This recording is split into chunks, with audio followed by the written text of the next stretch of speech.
Good morning, CHD. Good morning to our viewers and our listeners all over the world. I'm Mike Wynebardakis. This is The Defender in Depth, where we dig deep into the story behind the story from the issues that we all care so very much about. You may find The Defender online at childrenshealthdefense.org/defender.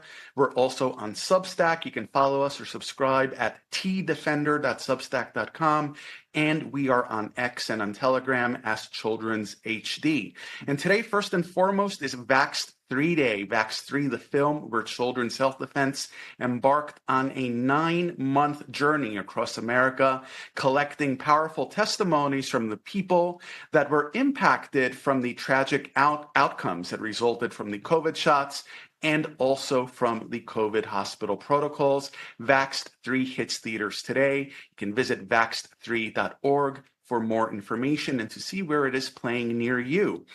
Now, it's great to be back after a short break, and for some people, COVID is becoming an ever more distant memory. There's others that are still jostling to get their latest booster and who are still wearing masks, but then there's those of us whose voices are so often not heard, the victims of COVID vaccine injuries and COVID-19 hospital protocols, and of course their family members as well, and also the frontline doctors, the nurses, the hospital personnel who saw these victims get injured or killed up close and who are now beginning to speak up. So today on The Defender in Depth, we have one such person with us. She has taken what she saw, what she experienced as a hospital coder to the media. She's given a lot of interviews. She's been on CHD's Vax on Vax bus. She's written a book that she'll talk about, and she's active on social media, and she's joining us today to share her story and what she's doing about everything that she saw and experienced. That interview, which you will not want to miss, is coming up in a few moments here on The Defender in Depth. But first, let's take a look at last week's top headlines from The Defender. And we'll begin with a story from Wednesday, the 11th of September. Their vaccine injury reports disappeared from VAERS, the Vaccine Adverse Events Reporting System, so they developed a tool anyone can use to track their own reports. A story from Friday, September 13th, 60% of young people with COVID vaccine-induced myocarditis showed heart damage 6 months later, according to an FDA-funded study. In a story also from Friday, September 13th, the World Health Organization approves the first monkeypox vaccine for adults in Africa, but then says babies can get it too, despite there being no clinical trials. In a story from Thursday, September 12th, the UN's Pact for the Future. What does it mean? Digital IDs, vaccine passports, massive censorship, and more. In a story from Tuesday, September 10th, teen brains aged faster during lockdowns, and these outcomes were worse for girls. In a story from Monday, September 9th, the FDA blew off scheduled meetings with COVID vaccine injury victims, according to emails obtained by CHD. And a story from Thursday, September 12th, Dr. Marty Makary, medical groupthink harms patients and especially kids. And Marty Makary said this as part of introducing his new book, Blind Spots: When Medicine Gets It Wrong and What It Means for Our Health. Finally, coming September 18th, or today, Vax 3, which exposes widespread injuries and deaths following the COVID shots and the COVID hospital protocols. Those were our top stories from the past week from The Defender. Remember that you may find The Defender online, childrenshealthdefense.org/defender.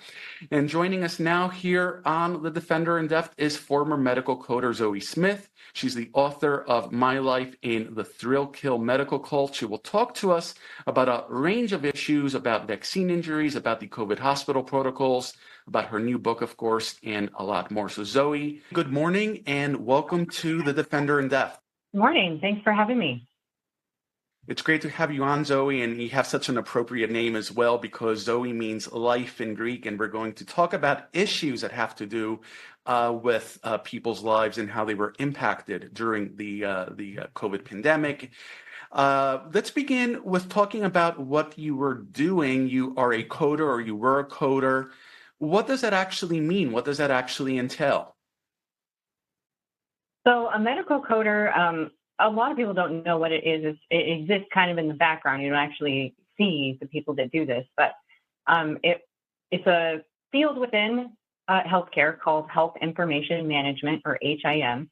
And there's a saying in health information management: if it's not documented, it's not done.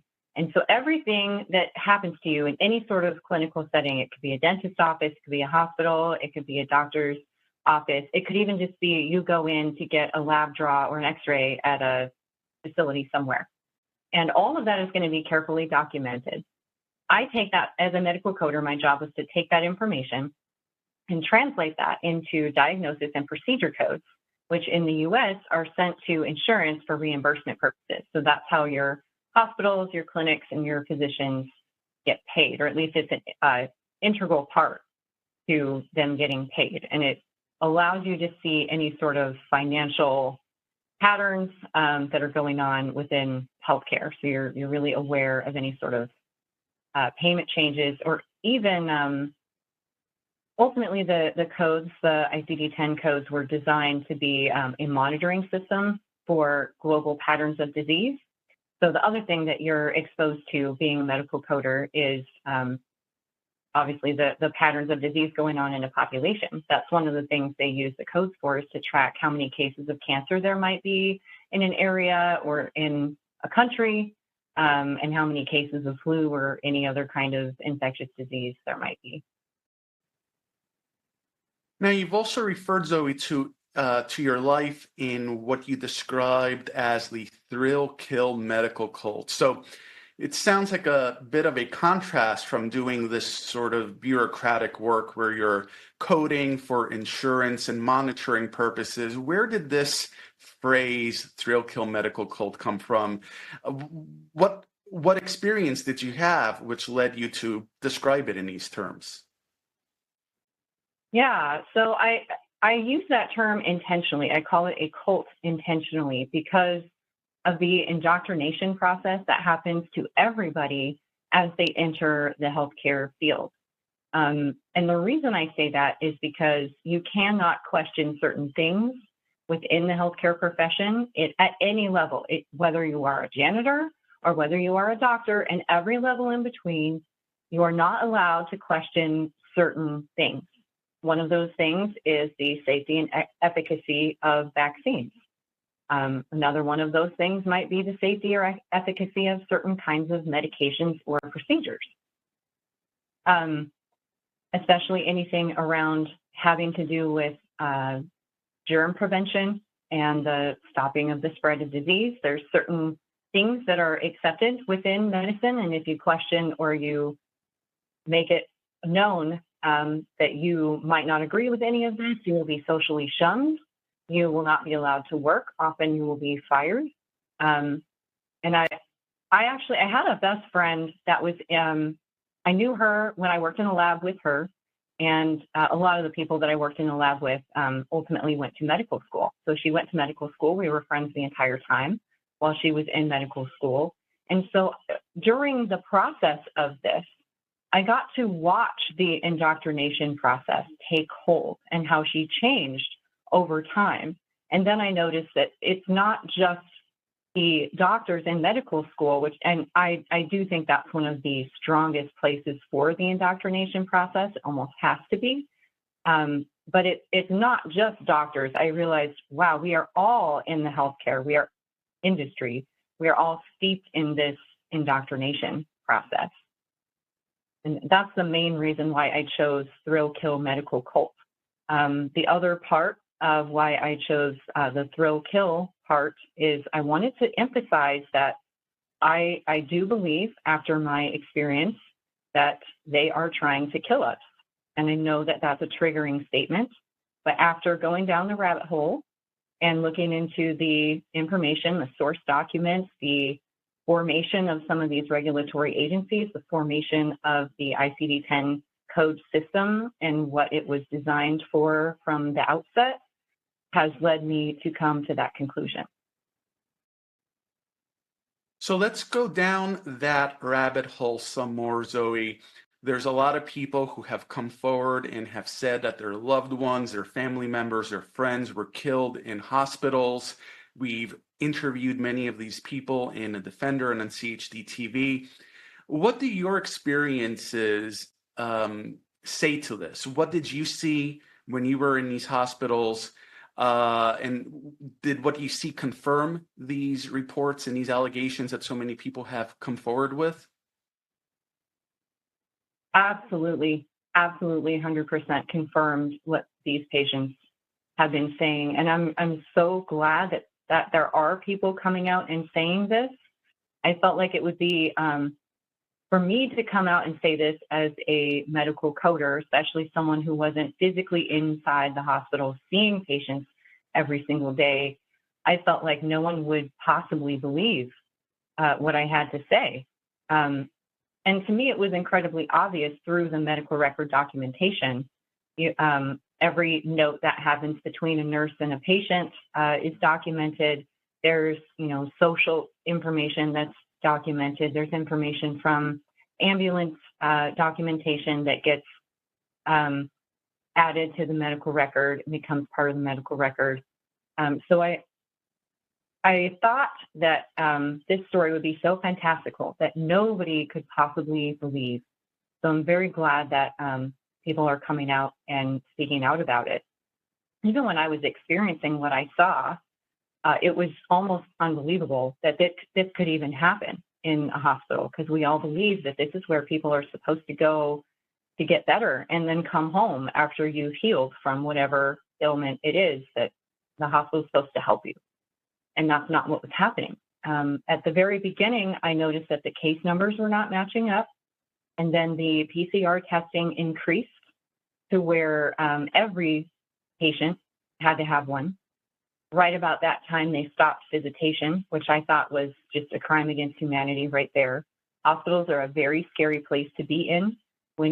And I have even heard, when I have been in the hospital myself with a loved one who was in the ICU, that nurse told me, and we had people with him 24/7. We did not ever leave him alone. He did not want to be alone in the ICU, and he was ventilated at one point. And his nurse came in and told us, and also this man could not drink water or eat food without help because both of his hands were broken. So he needed help with just that. The nurse came in and said, you need to have an advocate in the hospital with you at all times. As much as I like to care for all these patients, our duty has us doing so many different things that we're not able to do things like help a patient drink water every time they need to, or help a patient, literally bring their food to their mouth every time they have to take a bite. That's not something that they have the time to do. So she really encouraged us to do that. So when they stopped visitation, I thought that was horrific. That's making hospitals the scariest place to be on earth. This is when people need their support people, and we're kicking those support people out. And I also noticed I'm seeing all kinds of documentation from the police getting called to the hospital to kick out their support people that were trying to visit either dying loved ones or loved ones that were either being harmed by the hospital protocols and trying to get out. I started noticing other patients trying to escape the hospital, like unplugging things, pulling out vent tubes and escaping. And hospital security is sent to go look for a patient that's now missing. And then I started to hear the rumors about the ventilators. And I knew that there was a bonus for the remdesivir. And honestly, I didn't know how it was all coming together. But what I did know was before COVID, a cold, flu, or pneumonia case, you would normally be home within 3 days, maybe to a week, unless you had other major conditions going on. Kind of like what they were telling us at the beginning of the pandemic. You have to have all these other major comorbidities for you to be a severe case. Well, typically that's what would have happened with a pneumonia or a flu. But I had not known before the pandemic and the hospital protocols began, we did not connect patients to ventilators right away. It wasn't until they were in dire straits and we had tried every other non-invasive method that they would be put on a ventilator, and they would be coming off those ventilators as soon as possible. But I noticed that patients on this COVID protocol would be on the ventilators for 30 days or more sometimes, which was incredibly rare. And on top of that, they weren't talking about disconnecting these patients. from the ventilator, which should be something they're talking about within 24 hours, because the longer you're on, the less likely you are to come off the ventilator. And they know that. They know that this is a risk. And I also noticed that all of these patients were getting kidney failure within a few days of their administration of remdesivir, and that we had hospital protocols. I use that word, protocol. So they had a hospital protocol that was, if a patient was going to go on remdesivir, they knew that there was damage, a risk of damage to the kidneys with the use of remdesivir. So they had two consults. They had an internal medicine consult and a renal consult that was required, and patients had to be, they were denied the ability to be given remdesivir if they were chronic kidney disease stage 3 or higher. If they did not have chronic kidney disease and their labs checked out, then they could go on remdesivir. But the policy, the protocol said that, and this is even in the documentation for the drug remdesivir, if you go to drugs.com, it says this, that patients need to be monitored for kidney function while they are on remdesivir. So that's something that was even in the documentation, that we're monitoring this patient's kidney values. And I could see the lab values, and I could see that they are getting worse almost immediately after the administration of remdesivir. But that's almost like the physicians expected it, because they were told that this is going to harm the kidneys. So they were just trying to gauge how much they were actually damaging the kidneys. But as I noticed this pattern of patient comes in, patient gets COVID diagnosis, patient gets given a dose of remdesivir because that's the hospital protocol. Pretty soon they're on a vent. Pretty soon they have kidney failure, and then they're circling the drain, and nothing that we can do would save them. That was not a typical cold, flu, or pneumonia case. There was something very, very different. And that's when, even though I hadn't yet put together that the remdesivir led to the vents and made it worse, and the drugs that was associated with the vents were heavily used, and all those other things that we've now learned and found to be true, I just knew that the course of patients through the pandemic was not what we had done before, and this was killing people. And so I was warning people, do not go to the hospital. You're not going to get a support person while you're in there. You're going to be alone. You're going to be strapped down. They're going to put you on a vent. They're going to give you this drug, and they might not let you out. So I was doing the best I could to warn people early on, I think. And everything that you described, Zoe, is very similar to the reports and the accounts that have been shared with us by hospital protocol victims. We'll talk about the vaccines in a few minutes. Hospital protocol victims that survived somehow, or if unfortunately in cases where these people did not survive, their family members who spoke with us, everything from remdesivir leading to kidney failure, to being strapped down, to being denied food or water or visitation from their loved ones, and so many other commonalities that have actually been compiled and show that there's this sort of remarkable pattern of similarities in the treatments that these individuals received, from the medication that they received, and also the way that doctors and nurses and hospital staff treated them and treated their families as well. We also interviewed people that escaped from hospitals, very much like you described, Zoe. So this all sounds very familiar. Having mentioned the COVID protocols, I think it's important for us to also talk about who set these protocols, where did these protocols come from, and what sort of monetary incentives were there for doctors and for hospitals to implement these protocols? Yes. So what a lot of people maybe weren't aware of is when the world was asked to lock down, when the U.S. was told 2 weeks to flatten the curve, hospitals were also issued mandates. And those mandates were that they needed to shut down their OR, which is their bread and butter. That's where most of their money is made. And they had to reduce their ICU bed capacity, or increase their ICU bed capacity. So reduce the number of patients in the ICU beds. This is backwards from how hospitals are financially supposed to function. The OR is the bread and butter of the hospital. Without the OR, they pretty much can't function. The ICU is the one of, if not the most expensive wing of a hospital to run. And that's because there's incredibly expensive life-saving equipment in there. None of that's cheap. And then there's also many, many specialists that are on call 24/7 just in case a patient may require that. And that kind of labor is also not cheap. So hospitals have always tried to keep ICU bed capacity high because they lose money if patients are not in those beds. So this financially kneecapped hospitals for many months, from about March until May, when we were told we couldn't, we had to make room for this expected onslaught of COVID patients, which never came. During that time, hospitals were financially going down into the red. We were getting within 3 days of operating costs. The CFOs were starting to get really nervous about even being able to keep the doors open. And the CARES Act money had already been enacted, but it wasn't really being capitalized on. I feel like they were kind of practicing the hospital protocols at the beginning until they amped it up when they got it pretty well dialed in. Because I noticed at the beginning of the pandemic, there weren't that many patients affected by it, but as it got closer to 2021, approximately late summer is when I really noticed that the hospital protocols had been amped up. And remind me what I'm getting at here. Well, part of it also is where these protocols came from. Where did these, who developed them, and what sort of monetary incentives were there? Yes, so that was the financial kneecapping. So the need for the money to come in was definitely there.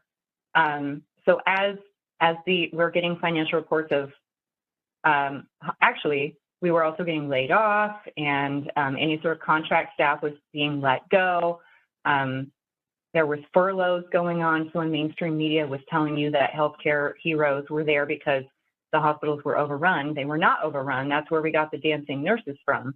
And people were actually being laid off, cut off, losing their jobs, having to go on COVID support or unemployment support and these kinds of things.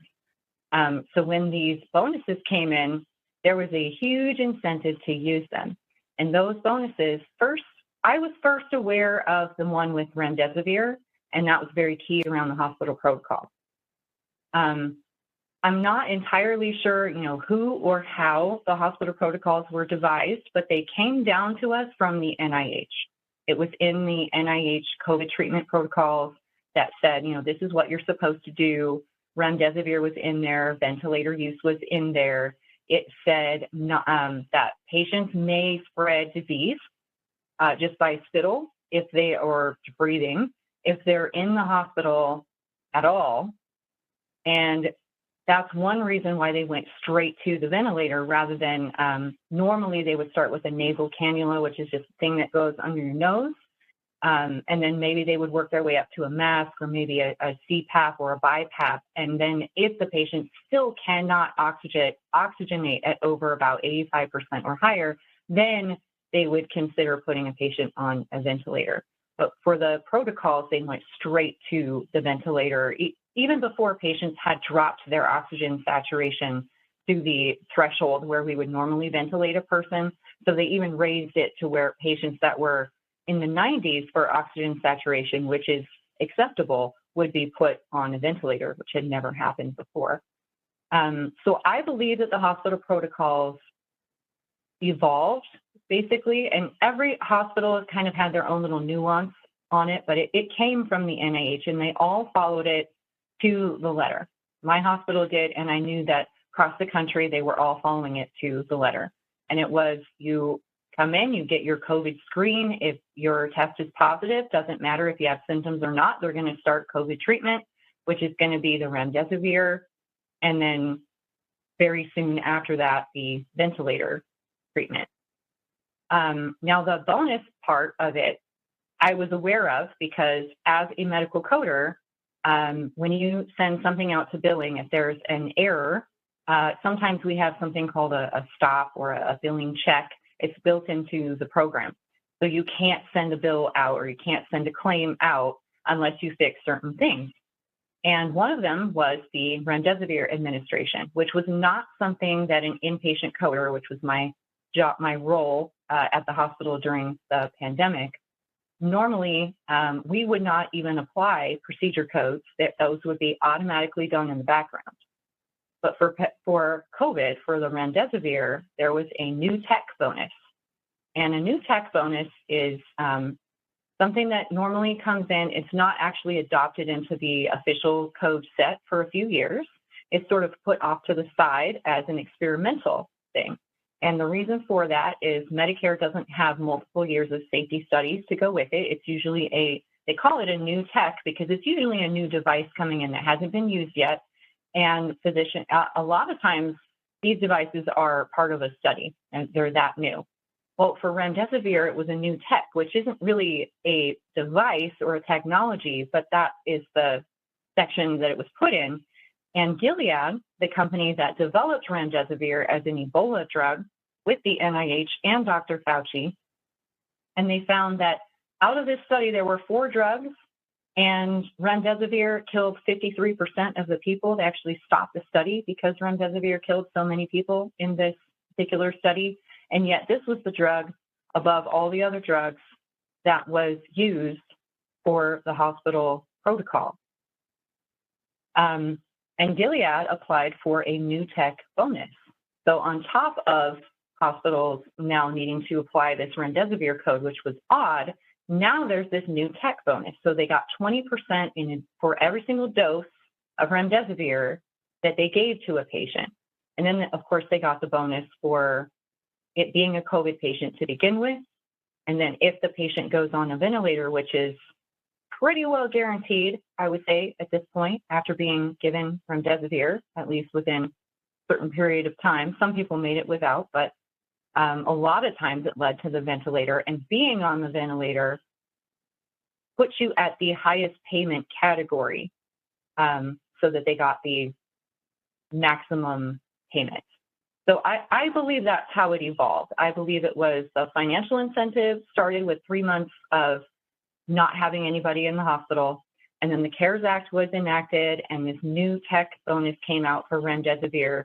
And then they all came together and hospitals realized if we use this protocol, we're going to make tons. I mean, I didn't actually see the bills coming back in. And to me, that's still incredibly baffling that I was in medical coding, but they have everything so siloed that I never saw the actual bill that went out. So although I could see the charges that were on the account from the charge master, I didn't know the actual number that was being billed to insurance. And I never saw the numbers that were coming back from insurance on what they were actually paying on these claims. But I can tell you that when people say that some of these bills were over $1 million, that is correct. And if there's $30,000 to $60,000 in bonuses, I would completely believe that, just based on my understanding of the DRG payments, insurance payments, and the difference between the charge master.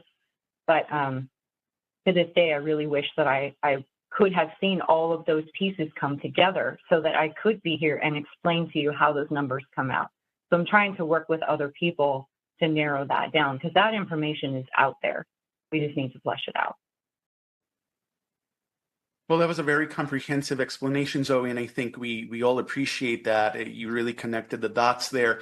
We'll come back to coding. I have some other questions about it, but I wanted to ask you what you observed in hospitals specifically with regard to the COVID shots. What did you see in terms of patients, how they reacted to those shots, if they got injured to those shots? What was your experience?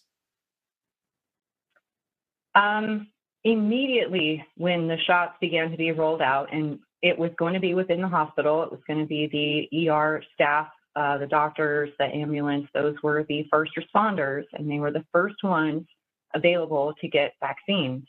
And it was early December that we began giving those out. And every country or every hospital across the country was incredibly behind in their medical coding at that time. So even if a injury case had come in at the beginning of December, I wouldn't have even seen it until January. That's how far behind we were in our workload. But as soon as January rolled around and I had the opportunity to see any number of cases that could have possibly been in the group that was eligible to get the vaccine, I began seeing some incredibly crazy cases. There was a case of a woman who had just seen her daughter a few minutes before, and then the account said that an ambulance was called. She didn't call the ambulance herself, but somehow an ambulance was called. I don't know. I don't think her daughter did it. Maybe she did it, and then she passed out. Documentation wasn't very clear on that. But when the ambulance arrived, she was in her own mess. She was unconscious, multi-organ failure, and died very quickly at the hospital. And I began to notice more cases like this of near instant death, like within an hour, of multi-organ failure, massive inflammation, brain death, things that we had never, ever, ever seen before. In my 11 years of medical coding, I had never seen a case like that. And the strangest thing to me was I thought the second this vaccine went out, everyone on the frontline staff should be asking patients, did you receive the COVID vaccine? We know it's emergency use authorized. We know it's experimental. So obviously there could be problems with it. And I felt like they should be watching. It should be their duty to do their research and learn the kinds of things that might happen from a new drug like this, and then be prepared to deal with it. So I had done my research. I had followed the clinical studies and tried to figure out, well, what kinds of things would we be seeing if a patient had received one of these shots and then did not have a good reaction to it.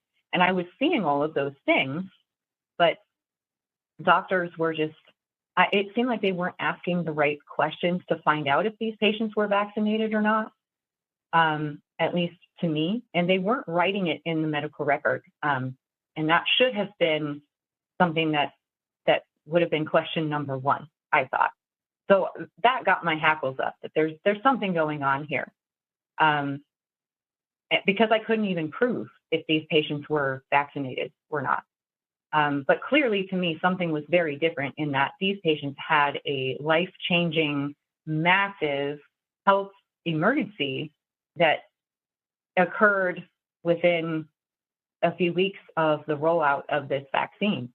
And then before long, I started to see more and more cases like that, and they started calling it sepsis. So there were these massive cases of sepsis, and the documentation began to say that doctors and nurses were asking patients now, have you gotten the vaccine? And the patient would very proudly say, yes, I got it. I got it on this day. I got this brand. And most of those patients that had the sepsis and the massive whole body inflammation did not make it. There were a lot of cases of seizures that were uncontrollable. There's a code for status epilepticus, is what it's called. And I've never been able to assign that code before the mRNA injections went out.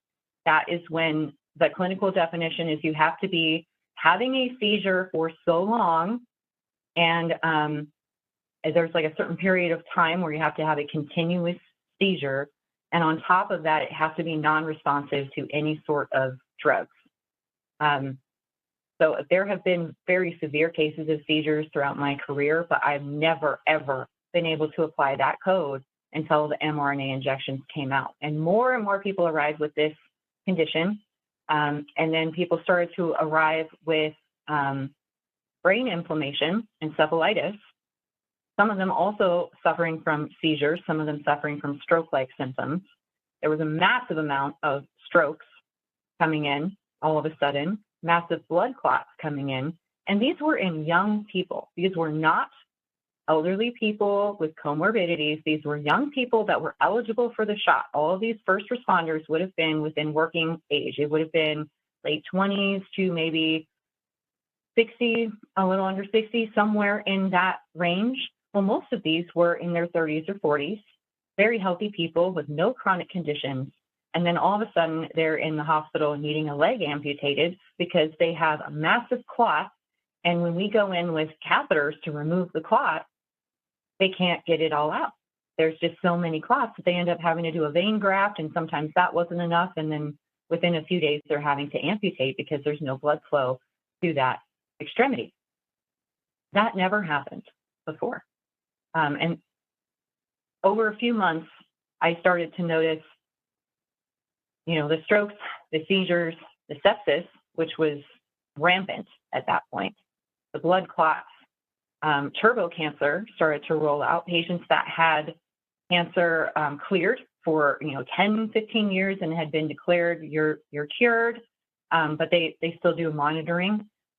Those patients would come back and with cancer worse than they've ever had it in their entire life, and they would be dead within a few days. And cancer had never progressed that fast.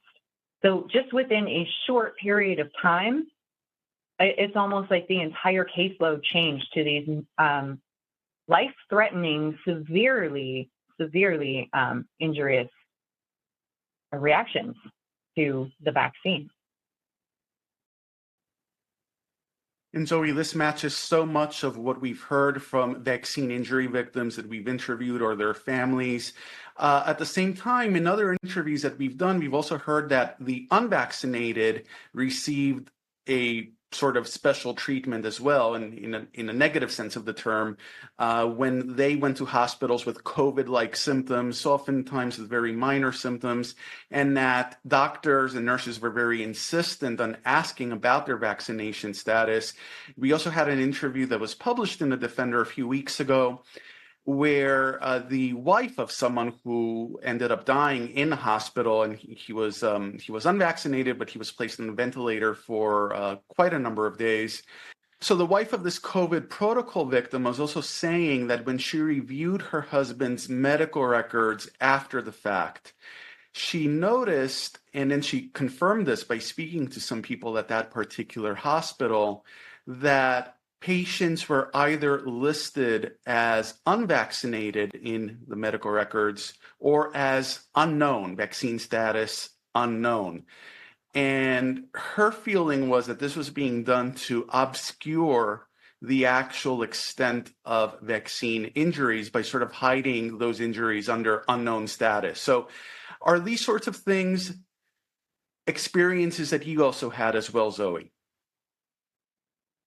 Unfortunately, I didn't have direct experience with that, although I do believe it to be true, and I can tell you why.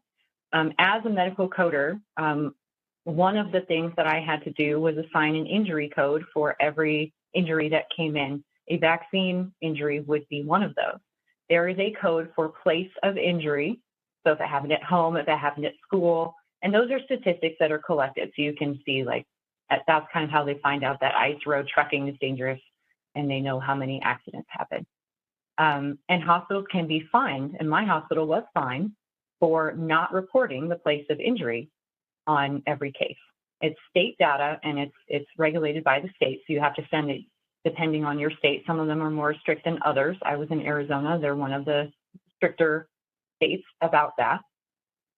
So I thought for sure, and there are questions that are set up in the electronic medical record for the front house staff. So for the nurse that's doing triage, when you come in to an ER and you talk to a nurse, they're writing everything down about, your past medical history. Well, there are prompts that are written into the medical record to tell the nurse what to ask and where to put that information. So one of my jobs at one point was to speak with the other areas of the hospital, the tech software and all that, and figure out how do we get these prompts built into the medical record so that these nurses will ask the right questions. And it was like pulling teeth, and I know that's a pun, but it's accurate here, to get those questions put on in the program so that nurses will actually be prompted to ask that information. Because they don't know that we need to collect that information on the background. They're concerned about the actual patient care, and they find answering questions like that to be just a time suck, which I understand on one hand. So that is how those prompts should be built in. And I thought as we approached 2021, we knew Operation Warp Speed was going on. We knew the vaccines were coming out, and there's no way you could have missed that unless you were maybe living under a rock. So I thought for sure we should be prepared. We should have those questions built in to the record already, and they were not. And the official definition of if you were fully vaccinated, which I was following, was you had to have both of your shots, and you had to be 14 days past your second shot to be considered fully vaccinated.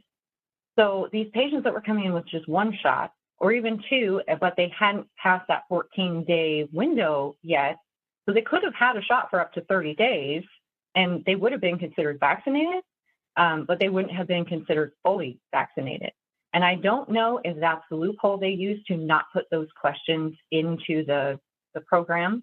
I believe the program is called EPIC, and I would like to find out how we can get that information from them. When did they start putting these prompts in, and did their clients specifically ask them not to add an option for fully vaccinated? Because it's a very, very simple thing. If you've developed a website or you've done any sort of electronic media, it's very, very easy to add in something like that. And it to me appears like it was intentional, that they had only the option for unvaccinated or partially vaccinated, and they didn't even allow the option for fully vaccinated. And that made the statistics appear as if everyone who was coming into the hospital and being harmed by the hospital protocols, or anyone who came in with a vaccine injury, was being categorized as the unvaccinated. And we know that the mainstream media was telling us, gaslighting us, that it was the pandemic of the unvaccinated. And so the medical record program software seemed to emphasize that. That was not happening at my hospital, which is why I say I don't have direct knowledge of that. At that time, it was up until April 2021 is when I quit my job over the vaccine injuries, and I knew that the mandates were coming.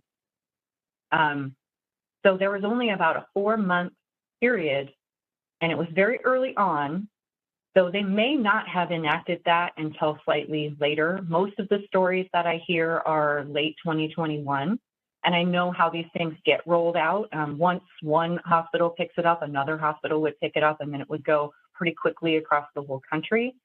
But I don't think they were doing it right at the beginning. And that's why I said in my interview, I believe they were trying to hide that information from us right at the very beginning. But then when they rolled these questions out, which apparently didn't take more than a few months, it very clearly enabled a way for them to make it appear like it really was a pandemic of the unvaccinated. So you mentioned, Zoe, that you quit your hospital job in April of 2021. Before doing that, did you try to speak to anyone on staff, to management, to administration there? Did others, any of your colleagues, see these things that you've described? Did they speak? And if you did speak out, what happened? Yeah, I did try and reach out to some of my coworkers. Now, I worked remote, and so everything was being watched. And I knew from being in a supervisor role that IT has the ability to see everything that you type. So we had like a Skype instant messenger. And if I typed something in there, I knew IT could see all of that, pull that information and use it against me. And we're also on a production standards, like every type of coding, you have to do a certain number of charts per hour or they can fire you because you're not doing your job well enough. So coders are highly incentivized not to talk to each other for various reasons. But I still reached out as much as I could and tried to ask some questions. My coworkers were seeing things, but they were keeping their head down and not asking questions. I had worked with my manager in person at the time because we used to be at the same level. I had actually stepped down into an inpatient role because I didn't want to work on a salary position as I wanted less hours. So I was doing inpatient coding, but I had been at the same level as her and we were close.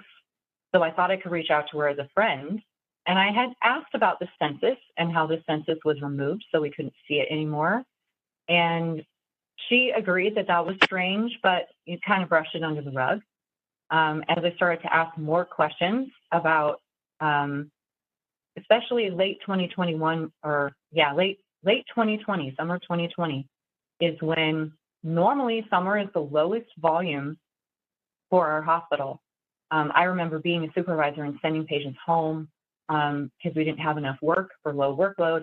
That's normally when people go on vacation. We'll send out educational things just to kind of give some busy work, because in the South, in the summer, no one's there.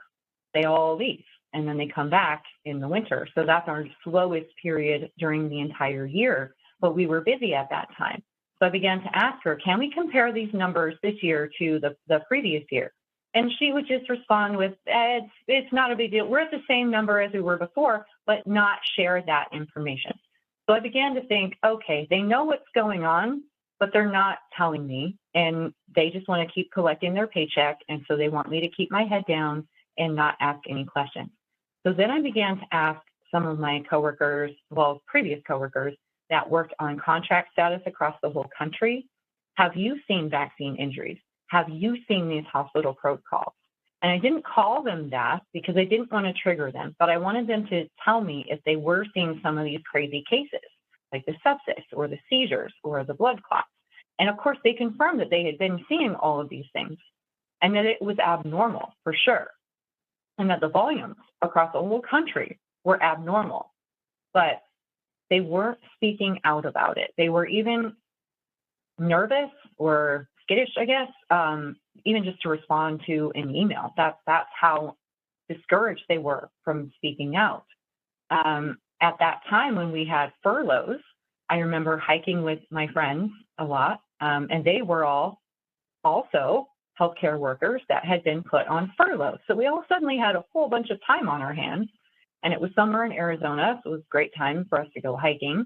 And while we're out there, I would ask them things like, what are you seeing in your OR? What are you seeing in your hospital?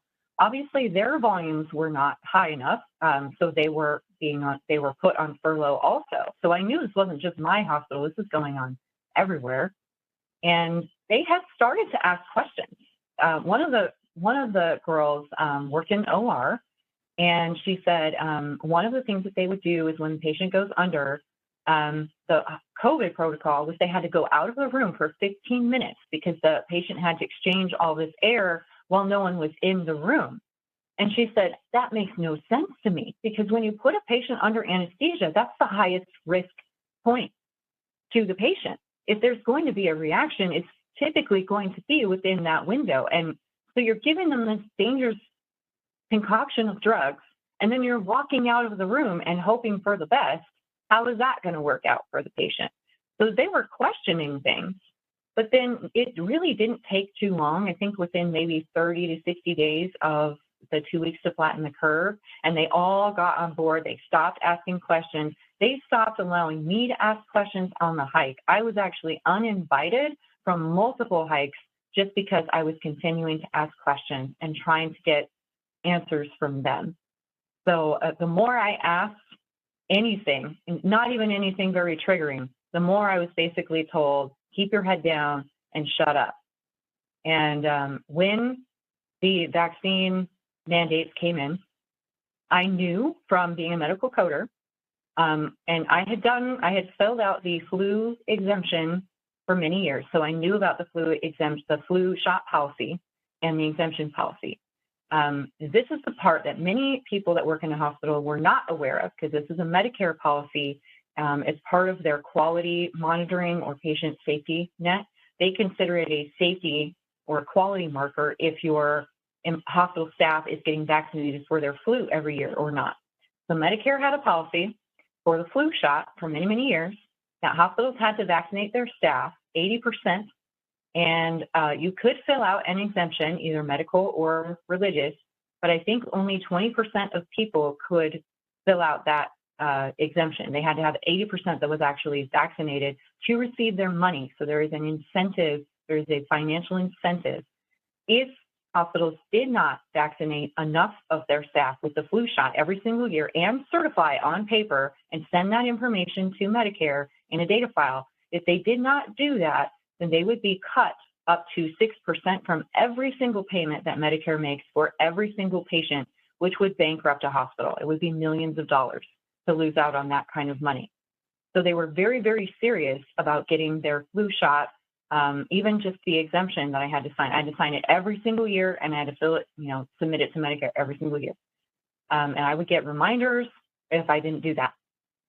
So I saw that they were creating this policy for COVID, and I even saw on the paperwork, it said now 100% of hospital staff has to be vaccinated, and this includes vendors, people who work from home. It doesn't have to be just face-to-face, in-person care staff. Anybody who is even loosely associated with a hospital is required to vaccinate. And for COVID, they changed it from 80% compliance to 100%. And then they changed the exemptions to now they can question if you have a religious exemption. They made the form about 5 pages long when it used to be just 1 page. And then the medical exemptions, they made it near impossible. You had to actually get the COVID shot, the whole COVID shot, and have a reaction that your doctor documented as a reaction to the vaccine. All of those things are near impossible to have happen. And then you would need to submit a form from your doctor saying, yes, you've already had a reaction to that. And now I see the CDC has a policy saying, if you've had an allergic reaction to the Pfizer one, you can get the Moderna one. Or they still want you to come in and have a physician give you the vaccine, and then the physician will be there to give you antihistamines and steroids and help you with the anaphylactic reaction that you might get. But you should still get vaccinated, is their official advice. So when I saw that happening, and there were videos of the hospital leadership saying specifically, people like me who worked from home, we were the problem. We were spreading COVID to everybody and killing grandma. And we were going to lose our job if we didn't get vaccinated. And obviously the hospital was doing this for money. They would lose a lot of money if they didn't do this. And so rather than allowing them to fire me and then being left without a job and not knowing how I was going to make ends meet or feed myself or house myself, I decided I would try and stay ahead of the curve, and I was going to go ahead and leave before that happened. So within about a month of that policy being enacted, and they already had the mandates, they already had the notification saying you will get fired if you don't get this done, and here's your due date. So all of that was already going on, and I wrote up my resignation letter, and they knew I was already asking questions.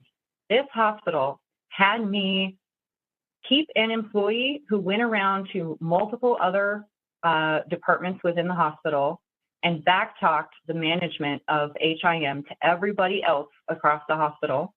They were known to be committing financial fraud, which I had to report them on as their supervisor. And we kept these staff. There were staff that violated HIPAA that we kept. We did not fire them. We kept them. There was a woman who was falsifying birth records. She was kept on for a year before we could terminate her for cause. So I knew that when I went to put in my resignation, I thought they would fight me to stay there. And we were on mandatory overtime. So I knew they were in a crunch to have staff there, and they weren't hiring anybody. So they needed people that were already trained. So I felt like between all of these things, they're going to ask me to stay. And I put in my resignation letter, I will work part-time until you can fill in my position, but I'll at least work per diem X many hours per week, but I already have a commitment to another job, and so I'm only able to do this many hours per week. They actually emailed me the following day after I submitted my resignation letter. They said, I gave 2 weeks notice. They said, would you like to quit early? Because you can quit today. And then they actually cut my access to the medical record before I even had a chance to answer. And by the next day, I was out. So it was obvious to me. They knew that I knew something, and they were trying to get me out of there because they thought that I was a liability. Thanks for sharing that, Zoe, and we're getting close to the end of the interview, but I wanted to ask you before we close out a couple of final things, one being how you've turned these experiences that you had into what you're doing now. So tell us about the book that you just published and everything else that you're doing currently. Yeah. So I have a book that just launched on Friday. It's called The COVID Code, and it's about the COVID diagnosis code, my life in the thrill kill medical cult. It's already been censored. My website's come down and gone back up, and the Stripe banking payment systems already shut me down. So they don't want you to know this information, apparently. But after I quit my job in the hospital, I started going down the rabbit hole and looking for the truth and trying to put everything together. And I felt like what I just experienced was a Holocaust. This was a genocide. I didn't know if I could live with the weight of what I had just experienced. I honestly didn't know how I was going to go on with this. It was trauma. I think I have PTSD from that experience. And in talking to other people, I learned that a lot of people have an idea of some of what happened, but maybe not everything that happened. And just being in the position that I was in, I call it the Sim City level view or the CIA of the hospital, it sort of allowed me to see everything at once in real time and really be able to compare that to what mainstream media was telling you and then what was really truly going on within the hospital. And when I was in a training position as a medical coder, a lot of my staff came to me and said, you have the ability to explain these really difficult concepts in a way that makes sense. And after I experienced all of this and I had all this grief from all this death, I thought I need to turn this into something positive. And as I started talking to people and realizing they don't know, I thought maybe I can use my skill of explaining something that's complicated.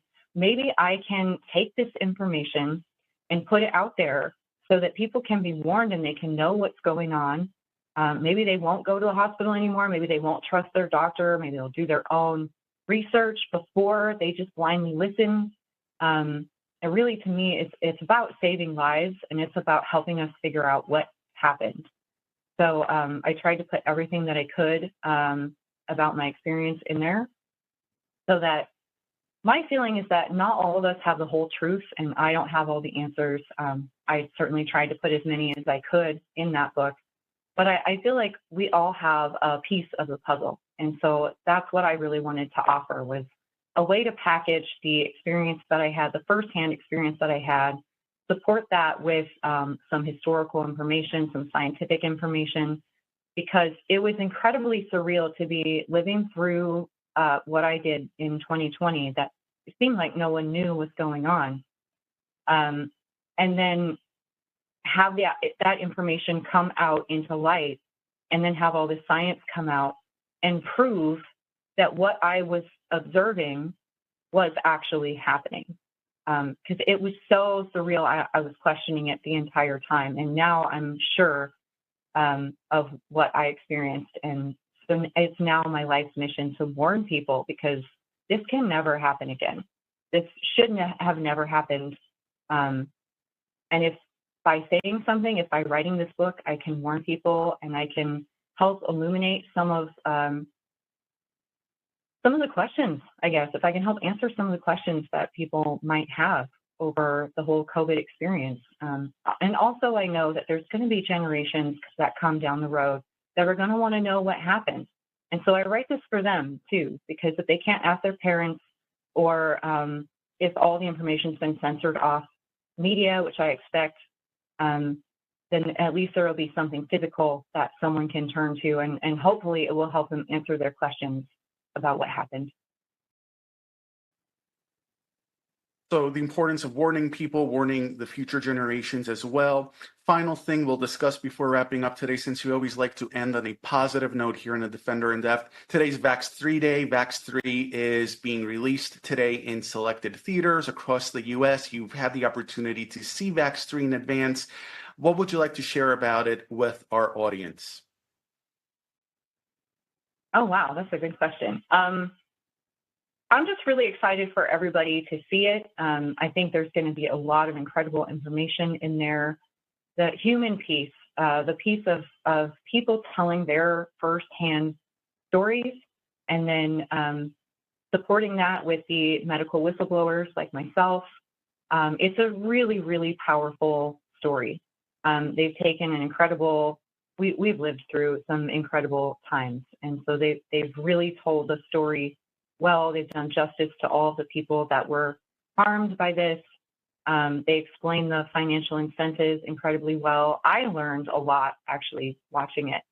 So I know it is a dark topic, but I felt like this one actually, the way it was presented wasn't quite as dark as maybe the first one when I watched it. So I really enjoyed that part. That I know I was so nervous to watch the movie because the first two left me just crying. I just thought, like, how can all this destruction happen and no one knows? And but this one left me with a lot more hope because I think a lot more people are waking up. And it's hard to describe, but the way it's presented, it walks you up to the parts that really tug on your heartstrings. But before it gets to the point where you can't bear it, you go off to another topic that's a lot more positive and uplifting. And I really love how the movie ended on a positive note because it's such a difficult topic to actually pull off a positive note. But I'm seeing a lot of hope out there. I'm seeing a lot of people waking up. I'm seeing a lot of people who want the truth, a lot of people who are questioning things that didn't question things before. And that gives me a lot of hope for change. Thank you for that, Zoe, and you're helping to contribute to that as well. So thank you so much for joining us today on The Defender in Depth and for sharing your own experiences with us. Thank you. I'm Michael Navardakis. This was The Defender in Depth. We are on the air Wednesdays, 10 a.m. Eastern Time, 9 a.m. Central. Our podcast is available on Spotify. Remember that you can follow The Defender online at childrenshealthdefense.org/defender. We are on Substack at tdefender.substack.com. We are also on X and on Telegram as Children's HD. And remember, today is Vax 3 Day. Be sure to check it out with more information available to you at vax3.org. Thanks for joining us. See you next week.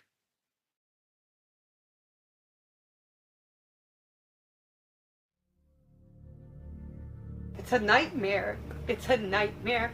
I ended up in a wheelchair. Completely seized up, thought I was stroking, couldn't walk. Had to relearn how to walk again. His kidneys are shutting down. She had 5 Pfizer COVID vaccinations. She never woke up. This is the life that I have now. It's when you start thinking, okay, how do I end my life? Something really sinister, really sinister was going on. These were fundamental violations of human rights. So we here at Children's Health Defence are going to go back out on the road. We are going to speak to every single one of you. What have you been through? Those are my eyes. This is a huge tumor. This is the bottom of my lung that is filled with blood. They said it was the most aggressive cancer that they've seen. I held on to my husband for the very last time, and I stayed with him until his body got cold. I told him that I loved him, not to be afraid. What have your children been through COVID, through all of the issues that we've had over these last few years? We want to hear all of your stories. It was hard seeing 25-year-olds coming in with heart attacks, with strokes, because they received the vaccine. The success rate of these patients getting better was next to zero. There's something wrong. There's something has happened, and you have to consider the vaccine. This is a pandemic of the unvaccinated. You showed up here and you're unvaccinated, you will suffer for having not done what we had to do. That, to me, was a crime against humanity and a violation of my oath. We will continue. Children's Health Defence will continue, and we will not stop until there's justice, and this never, ever happens again.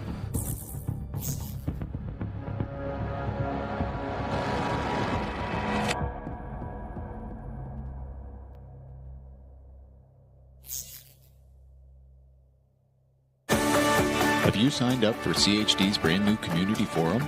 Join this one-of-a-kind online community and engage with like-minded individuals.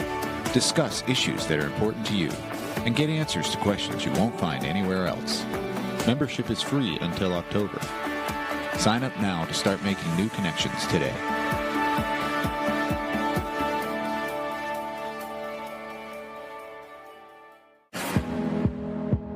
This and all CHD TV programming is made possible by generous support from viewers like you. Please consider making a contribution today to keep our programming going strong. Thank you.